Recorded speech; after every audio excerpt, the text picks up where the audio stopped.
एक समय की बात है जब एक व्यापारी ने एक पुराने महल को खरीद लिया। महल का तहखाना बहुत बड़ा था और उसमें कई कमरे थे। तहखाने में एक अंधेरा कमरा था जो अब तक खुला नहीं था। व्यापारी को उस कमरे के बारे में कुछ पता नहीं था, लेकिन उसे खोलने की चाह होती थी। एक दिन उसने एक तांत्रिक से मदद मांगी जो उसके लिए एक जादुई कुंडल बनाने में सक्षम था। जब तांत्रिक ने उसे कुंडल दिया तो व्यापारी ने उसे ले जाकर अंधेरे कमरे के द्वार पर रखा।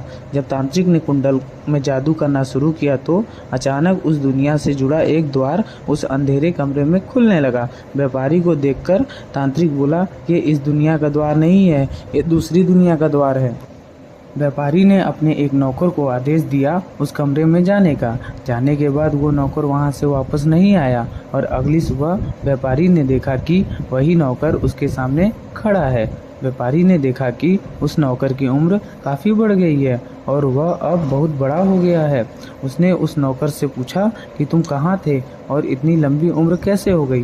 नौकर ने उत्तर दिया, महल के उस कमरे में मैंने उस द्वार से जुड़े सुनहरे और चमत्कार बर्तन ले लिए थे और जब मैं वहां से वापस आया मुझे लगा कि मैंने सिर्फ कुछ ही घंटे में वहां से वापस आया हूं, लेकिन जब मैं बाहर आया तो मुझे पता चला कि उस कमरे में कुछ विशेष था जो मेरे जीवन को प्रभावित कर गया था। मैंने उस कमरे में एक चमत्कारी विश्व का दर्शन किया था और मेरी उम्र इससे बहुत बढ़ गई है।